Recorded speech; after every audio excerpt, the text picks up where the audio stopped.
Good afternoon. How's everybody doing? Great to be learning with you on a Thursday, Yom Hamishi. Let's light up the darkness.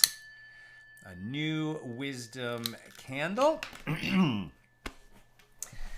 Who's in the house? Yehud in South Carolina, Melissa in Great Neck, Sharon in New Jersey, Nancy in North Carolina, Bill in Missouri, Lucy in Minnesota, Bella in Florida, Bella in Texas, Lorraine in Texas, Shandor in the Bronx, Randy in Florida, Paula in the Great Northwest, Spencer in Connecticut, and Aoife in Florida, Marjorie in Georgia, Chaim in Florida. Welcome, everybody. Today is my mom's yahrzeit, the second yahrzeit of her passing. And I miss her so much, Mom. I just miss you so much. And we dedicate our learning today to Kathy Litvak, her Hebrew name, Babette Bas Sarah. May the neshama have a great aliyah in the world of souls. May the learning we do today lift you up a little bit higher. Mom, I miss you. I love you so much. Okay. Let's keep it moving because I got to peel out of here as soon as the class ends because I'll be leading the prayers in the afternoon service. I did it last night, this morning, and again this afternoon will be the last time that I can daven from the Amud, meaning pray from the Amud is like the stand where the one who's leading the prayers stands. So in other words, I'll be leading the prayers. So I got to be there a little bit early. We're going to do a double daf because we were so close to make that happen. We're at the very bottom of page 89a. Our dafs today, our pages are 89 and 90 here in Tractate Bava Basra, 23rd volume of the Talmud. Working our way through chapter 5, which God willing will complete tomorrow. And right now continuing our discussion of Mishna number 11. And again, so the sage is emphasizing how meticulous a person has to be when he's doing business, when he's buying and selling, to make sure that you don't take advantage of the people you're doing business with. You got to go a little out of your way, give a little bit more to make sure you didn't take any kind of unfair advantage. The sages taught the fulcrum of a scale. So we're talking about the balance scale. I'm sure everybody knows what I'm talking about, but just in case, I should have thought of this earlier. Okay. Boom, boom, boom, boom, boom, boom, boom, boom, boom. Okay, we're talking about that kind of a scale. Pardon my horrific artwork. But this point right here is the fulcrum balancing the lever. These are the ropes, and these are the pans. And you would put the produce that's being sold on one side and weights, which are known how much they weigh, on this side. So when it balances out, you know that, if there's a 1 ounce weight here, that you've got an ounce of produce on the other side. Okay, so the fulcrum of the scale, going nuts. The fulcrum of the scale must be suspended in the air so that the point that the lever goes through so that the point that the lever goes through is at a distance of 3 handbreadths from the ceiling, and the pans of the scale must be 3 handbreadths above the ground. I'm like, what? I can imagine on a tabletop, a scale, right? And maybe the whole thing is about this tall, and the pans hang right about here. But now they're saying that the fulcrum, that point, should be 3 handbreadths from the ceiling, and the pans are going to be 3 handbreadths from the floor. I mean, those are really long ropes. This is a very large scale that we're talking about, or a very low ceiling. So let's see what's going on here. As we'll see, the bigger the scale, On the one hand, it'll be able to handle larger weight objects. On the other hand, with the longer ropes, it will also be more sensitive. And so what they're saying is, depending on the kinds of produce that you're selling, you're going to need an appropriate scale that is going to be able to achieve a level of accuracy that will ensure the transactions are fair. So the fulcrum of the scale must be suspended 3 handbreadths from the ceiling and the pans 3 handbreadths from the ground. And the scale's lever and cord from which each pan is suspended, these must be 12 handbreadths long. Right? So that's quite a big scale. Handbreadth is about 4 inches, so the ropes are 48 inches, 4 feet long. I mean, these are a big scale. And the fulcrum of a scale of wool weavers and glass makers must be suspended in the air at a distance of 2 handbreadths from the ceiling, and the pans of the scale must be 2 handbreadths above the ground, and its lever and its cord must be 9 handbreadths long, right? So a little bit shorter. And the fulcrum of a scale of a storekeeper and of a homeowner must be suspended in the air at a distance of 1 handbreadth from the ceiling, and the pans of the scale must be 1 handbreadth above the ground, and its lever and cord must be 6 handbreadths long, and the fulcrums of small scales used for weighing gold and silver must be suspended in the air at a distance of 3 finger breadths from the ceiling, and the pans of the scales must be 3 finger breadths above the ground. Now, I'm not sure that they're really saying that it has to be 3 finger breadths from the ceiling and 3 finger breadths from the ground. What they're saying is at least that far. Right? In other words, what they're really saying is that the scale must not be interfered with, right? Achieving a fair weight and measure, there can't be any interference. The pans can't touch the floor or the base or whatever they're resting on, and the lever can't touch the ceiling, because if anything interferes with it, then we're not going to get a fair weight. Now, since the function of each type of balance, and needless to say, most people who are buying and selling merchandise in 2024 are using some kind of digital scale. Do digital scales ever become faulty and give faulty readings? Yes, they do. So if you're in the business of buying and selling and weighing out merchandise, I think what we can certainly learn out from these laws, and I'm sure if you actually were talking to a rabbi who would give you, the modern equivalent of these laws, in other words, the commentary that has been updated to reflect the needs of people who use digital scales, I don't know what the halachas are, but something like you need a check scale, you need to bring in a calibration tool, you just need to make sure that your scale that you're using to buy and sell goods is accurate. And don't just rely on the fact that when you bought it, it was hyper accurate. You need to check it periodically with a known weight.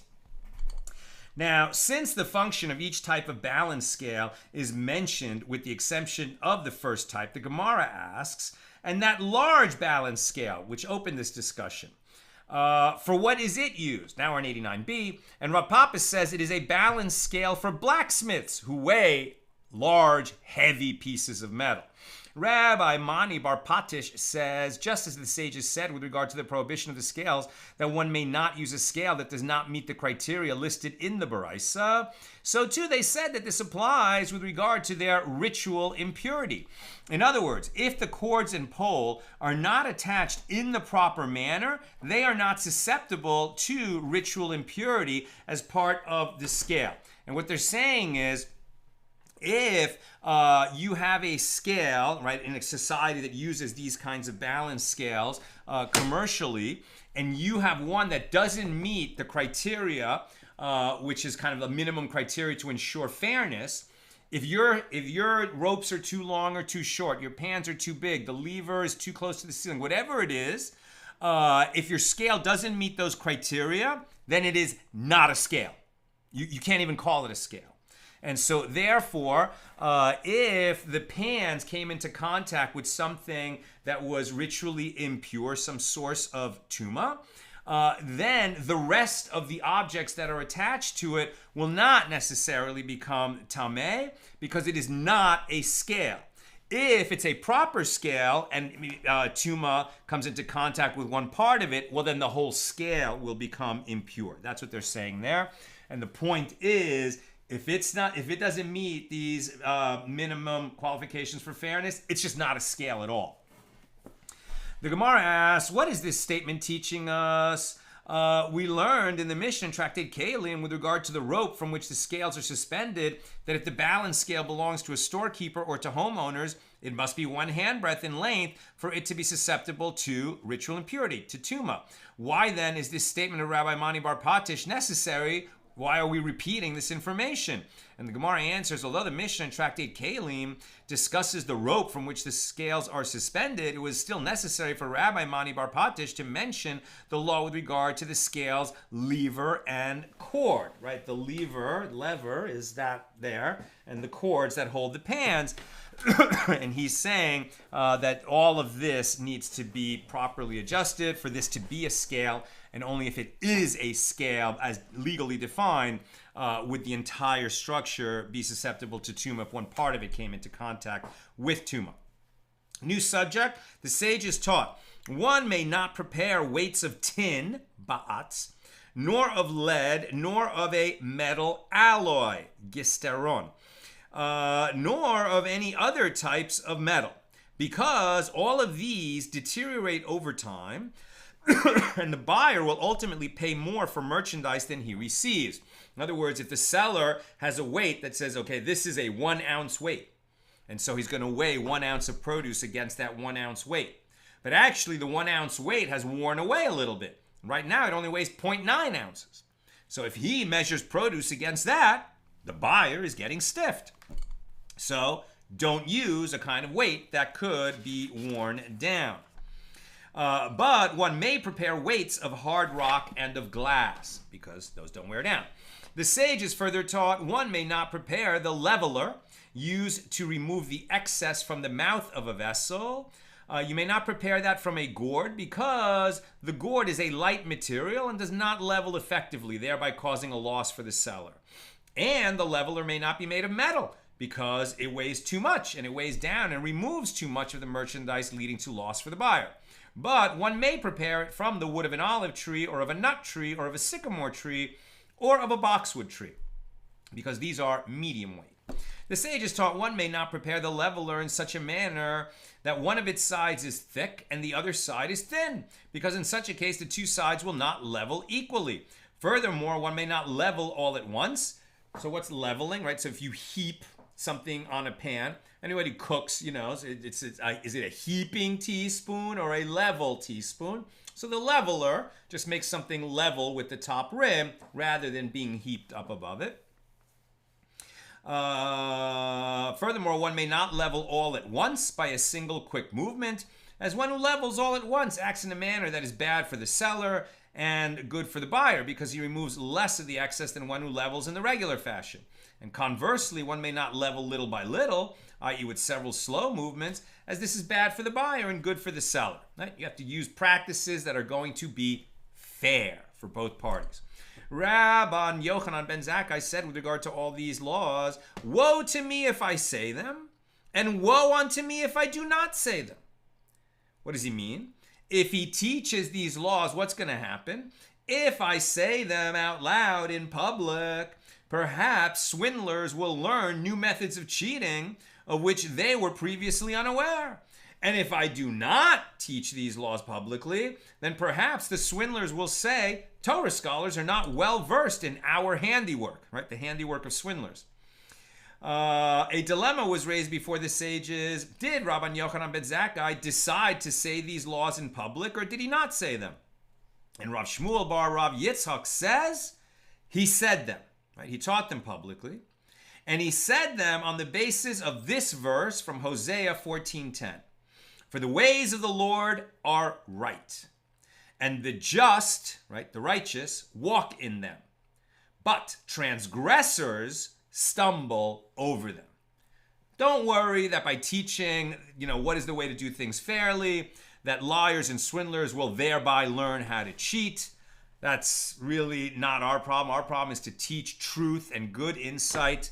I've been sharing a few Talmud and Torah related posts on Instagram and TikTok, if you follow me there. I taught one today because I did one, what is the Talmud, a few days ago, and now I followed up with, because somebody said, give us some nuggets of wisdom from the Talmud.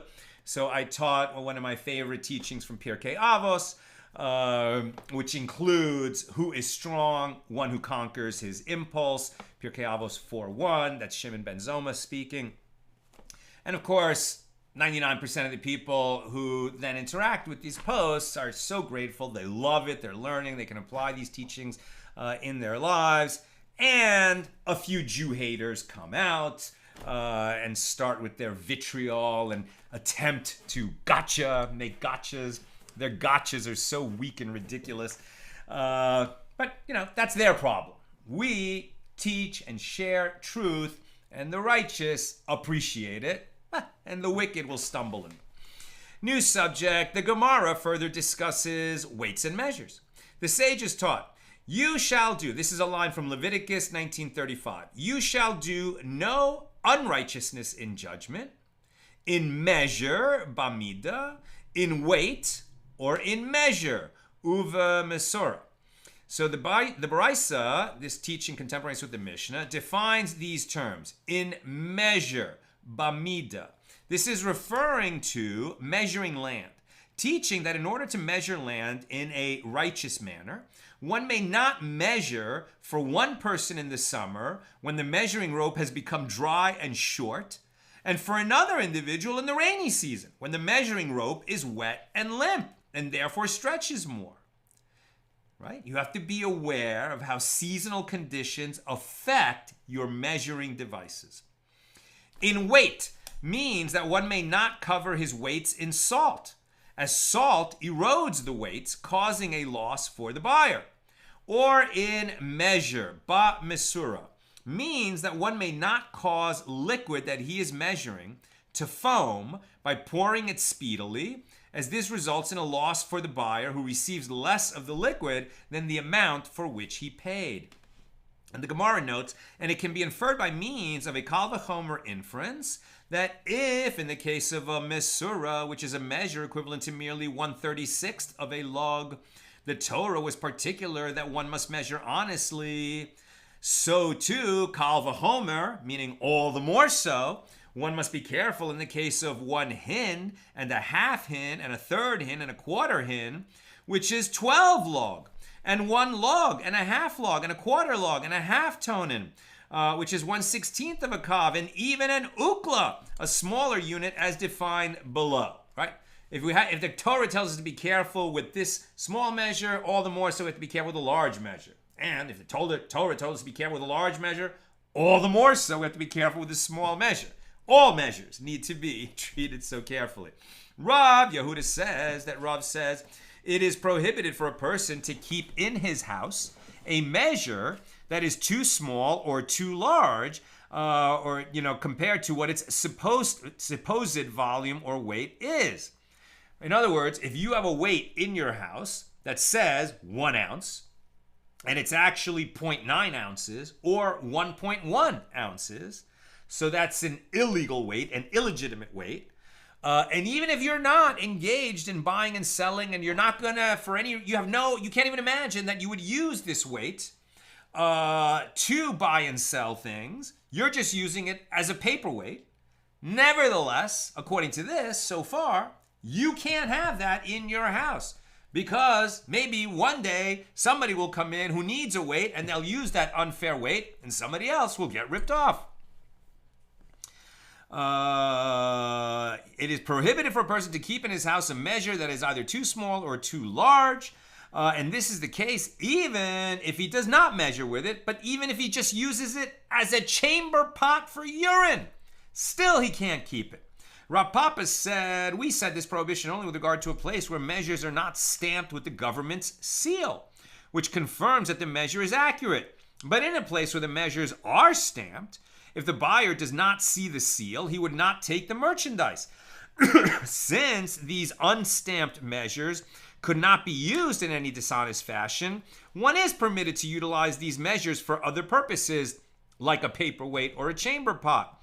And in a place where measures are not stamped as well, we said that it is prohibited to keep these measures in one's house only in a place where they do not inspect measures to see if they are fit for use. But if they do inspect the measures, then we have no problem with it. So it would seem to indicate that, well, if there are other safeguards to make sure nobody uses this illegitimate weight, then you can use it as a chamber pot.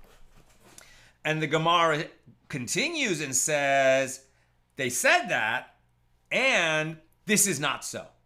One is never permitted to keep incorrect measures in his house, as sometimes it happens that one measures at twilight when people are hurried, and consequently it happens that the buyer takes the merchandise despite the fact that it was measured with an incorrect measure.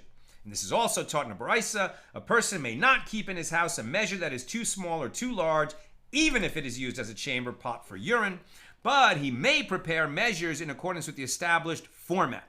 Measurements of a sa, a tarkav, which is 3 kav, or 1/2 of a sa, and a half tarkav, which is 1.5 kav, and a kav, and a half kav, and a quarter kav, and a tomen, which is 1/8 of a kav, and a half tomen, and an ukla. All these measurements you can prepare as long as they are accurate. Now we're on page 90a. And how much is a ukla? Or how much is an ukla? It is 1/5 of a quarter of a kav. And in the case of liquid measures, one may prepare a hin, which is 12 log, and a half hin, and a third hin, or 4 log, and a quarter hin, and a log, and a half log, and a quarter log, and an eighth log, and an eighth of an eighth log. And this, the last one mentioned, is also known as a kortov. And the Gemara asks, and let one also prepare a measure equal to 2 kav. Why isn't that on the list? And the Gemara answers that this measure is not used, lest people come to mistake it for a tarkav, which is 3 kav. And the Gemara observes, apparently people err by 1/3 of a measure. If that is so, one should also not prepare a measure equal to a kav, as people may come to mistake it for a half tarkav, which is equal to 1.5 kav. Rather, this is the reason that one may not prepare a 2 kav measure, that people might come to mistake it for a half tarkav, which is equal to 1.5 kav. And the Gemara again suggests, so then apparently people err by 1/4 of a measure, picking up the wrong weight. They could be off by a quarter, not notice it. If that is so, then one should also not prepare measures of a half tomen, which is 1/16 of a kav, and then ukla, which is 1/20 of a kav. Since they differ by only 1/5, there is a concern that people might mistake one measure for the other. And Rav Papa said people are well versed in small measures and they can distinguish between them. The Gemara continues, if people err by 1/4 of a measure, then since one may prepare a measure equal to 4 log, 1/3 of a hin, let one not prepare a measure equal to 3 log, which is 1/4 of a hin. And the Gemara answers, since these measures were used in the temple, the sages did not decree that they may not be used. And the Gemara asks, in the temple as well, that the sages decree that they should not be used in case of the 2 measures are mistaken for one another. And the Gemara answers, the priests who serve in the temple are vigilant, and they would not commit such an error. New subject. Shmuel says, if the residents of a certain place want to change the standard of their measures and augment them by a certain fraction, they may not increase the measures by more than 1/6. And they may not increase the value of a coin by more than 1/6 of its previous value. Think inflation. And one who profits from his sales may not profit by more than 1/6. And the Gemara, now that we've seen before. You can't profit by more than 1/6 pure profit, right? That's taking into account all your expenses. Now the Gemara analyzes these statements. When Shmuel said they may not increase the measures by more than 1/6, what is the reason for this? If we say it is because doing so causes market prices to rise, the same concern should apply to raising the prices by 1/6, and therefore this should also not be allowed. Rather, you will say that the prohibition is due to concern for exploitation, that people will mistakenly pay more than 1/6 over what it's really worth. And they may increase the measures only by up to 1/6, so that there will not be nullification of the transaction, as the transaction is nullified only when the disparity is more than 1/6 of the value of the item. And the Gemara raises an objection. But doesn't Rava say, with regard to any item that is otherwise subject to the laws of exploitation, and it is sold by measure, or by weight, or by number, even if the disparity was less than the measure of exploitation in the transaction, we reverse the transaction? A disparity of 1/6 between the value of an item and its price constitutes exploitation only in cases where there is room for error in assessing the value of an item. In a case where the details of the item are easily quantifiable, any deviation from the designated quantity results in a nullification of the transaction. Right? And they're talking about people who are buying and selling in a market where the prices are fixed. Everyone knows what the prices are. And somehow somebody received less than what he expected when he paid the standard price, or somebody paid more than the standard price for a known quantity. So that is grounds for reversing the transaction. Rather, the prohibition is against not augmenting, not saying, okay, we're going to say that, the standard unit, it used to be an ounce, now we're going to say it's an ounce and a sixth, 1.16 ounces. That's as big as a movement as you can make when a region or a locale are adjusting their weights and measures to reflect, the need that the market has changed. People are buying, selling larger quantities, things are more expensive, whatever the reason. You still can only make changes no more than 1/6 of the value at a time. If you need to do it more than that, so do a change this month and then do another change next month. And so rather, the prohibition is so that there will not be a loss suffered by the merchant, who might not realize that a new standard was issued, and sell in accordance with the old standard. Since a merchant usually enjoys a profit of 1/6 of the value of an item, if the standard is not increased by more than this amount, he will not suffer a loss, as at worst he will forfeit his profit margin. And the Gemara notes this explanation is difficult, since even if the aim is to ensure that there will not be a loss for the merchant, does he not need to earn a profit? There is a well-known adage in this regard. If you buy and sell without making any profit, will he be called a merchant? Or will you be called a merchant? A merchant must profit from his sales, otherwise, what's the point? Therefore, if this decree was instituted for the protection of merchants, the sages should have ensured that they can still earn a profit. So rather, Rav Chisda said the prohibition is not based on logical reasoning. Instead, Shmuel found a verse and interpreted it homiletically from Ezekiel 45:12. And the shekel shall be 20 gera, 20 shekels, 5 and 20 shekels, 10 and 5 shekels shall be your maneh. According to this verse, the combination of all these numbers, which is they add up to 60 shekels, this is equivalent to a maneh. So this is problematic. How can a maneh consist of 60 shekels? Since each biblical shekel is equivalent to 4 dinars, if a maneh is equal to 60 shekels, then a maneh is 240 dinars. But a maneh is actually equal to 25 shekels, which is 100 dinars. So rather, one can learn from the verse 3 matters. Learn from it that the sacred maneh was doubled, so that it equaled 50 dinars, not 25.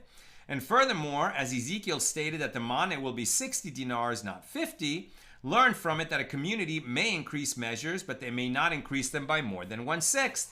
And learn from it that the 1/6 is calculated from the outside, i.e. the 1/6 of the final sum, which is 1/5 of the previous sum, right? In other words, to go from 50 to 60, you're adding 20% of the 50, right? 10 is 20% of 50, but that 10 will end up being 1/6 of the final. When you get to 60, if you compare the 10 to the 60, it's 1/6. If you compare the 10 to the 50, it's 1/5. So we measure from the outside. Now, the Gemara provides a mnemonic for the ensuing discussions. These are just reminders. If you're memorizing all this, hoarders of produce, one may not hoard, and one may not export, and one may not earn a profit. Twice from the sale of eggs, they sound the alarm, and one may not leave. Those are just clues to what's coming. Excuse me. Should have brought a tissue. It's just starting today for me. It's not a cold. It's that time of year when I get allergies, and it's literally beginning today. Okay.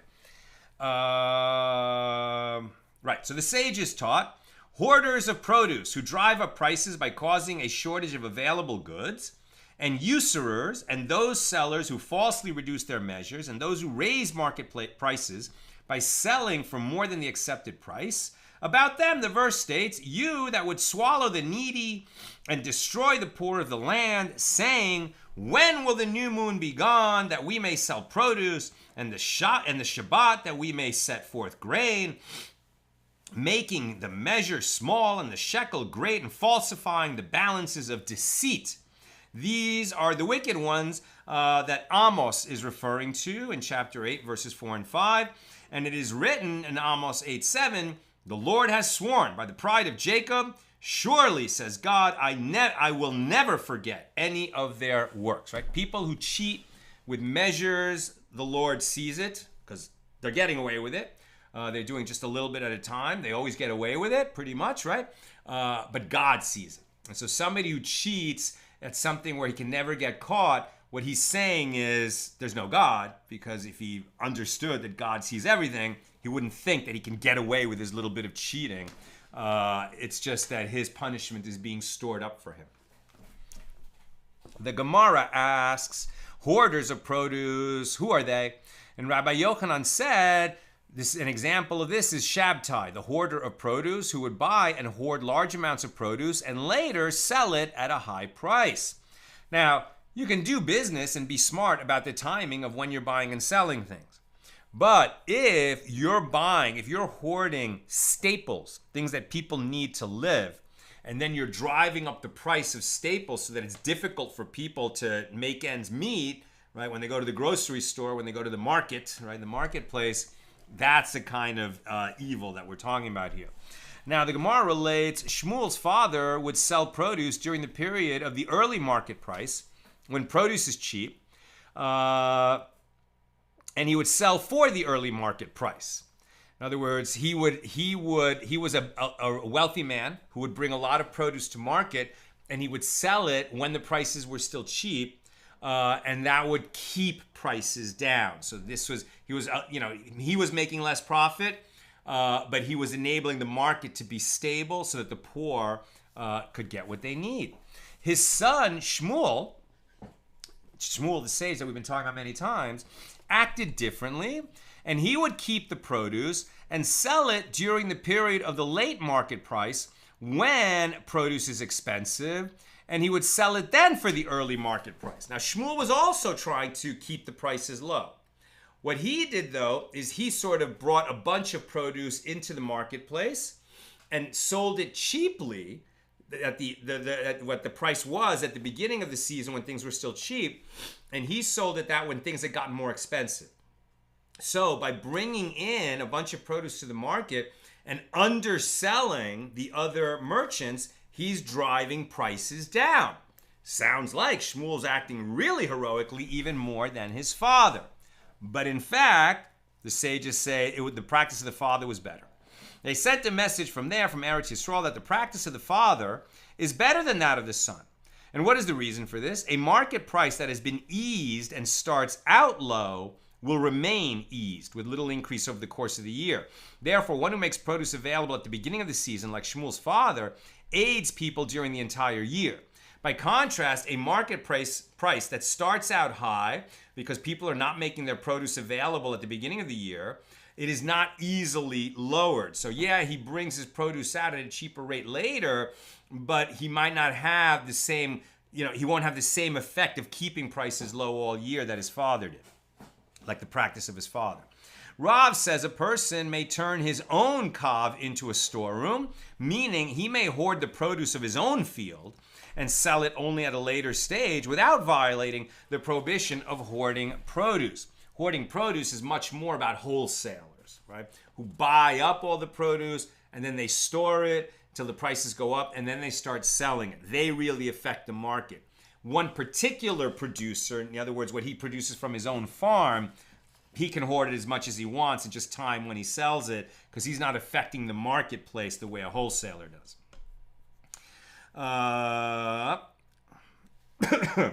And this is also taught in a Baraisa. One may not hoard produce of items that contain an element of basic sustenance, such as wines, oils, and flours, Flours. But in the case of spices, such as cumin and pepper, it is permitted. In what case was these statements said? In regard to one who buys the produce from the market to resell later. But With regard to one who brings in produce from his own field, it is permitted for any type of produce. He can time when he wants to sell it, but you can't hoard, buy, corner the market, drive up the prices, and only then start selling. That's what's illegal.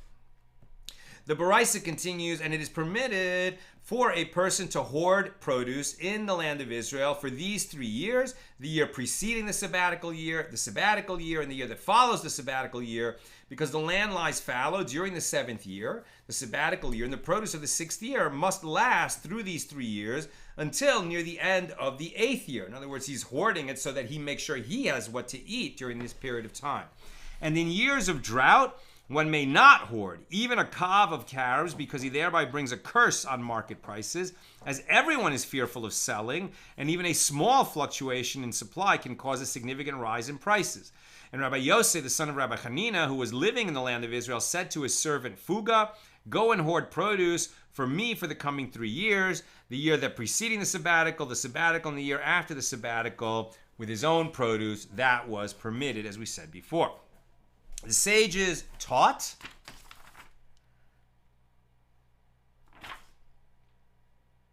I'm sorry, I should have warned you. I'm done. So if you have questions or comments, get them in now. I didn't make my usual note to warn me that I was coming to the end. Okay, Friday. Nina was called away, so I will be scanning the comments myself. Let me see what I can see. Sharon's talking about her cat Sai, who's joined by his brother Hobbs. We're talking about Calvin and Hobbs. Very good. Tom, I received my AT calendar today. Thanks. And I think Sharon got hers too. Wonderful. Yehudit, interesting. When I read the daf, this type of scale came to my mind. Growing up in Budapest, I accompanied my grandmother to the farmer's market. And in those days, the farmers used these types of scales. Wow, you actually have experience with that. Amazing. Sharon says, are the dimensions of the scale from the ground, etc., considering the size of what are you weighing? Yes, for sure. That's why there are different size scales, and it all depends on what you're weighing. Very good. Bill says, is it a heaping teaspoon or a level teaspoon? Is one of those rules that can't be taught in cooking. You've either got to learn it as a trial and error thing or rely on the spirits of your ancestors to say when to stop adding in whatever ingredient it is. Isn't all cooking really experience and trial and error? Because even if you follow a recipe meticulously and you produce something that tastes great, so the second time you make it, it'll be a little better. And the 20th time you make it, it'll be better. It'll be better. Of course, we all learn. Thank God we learn.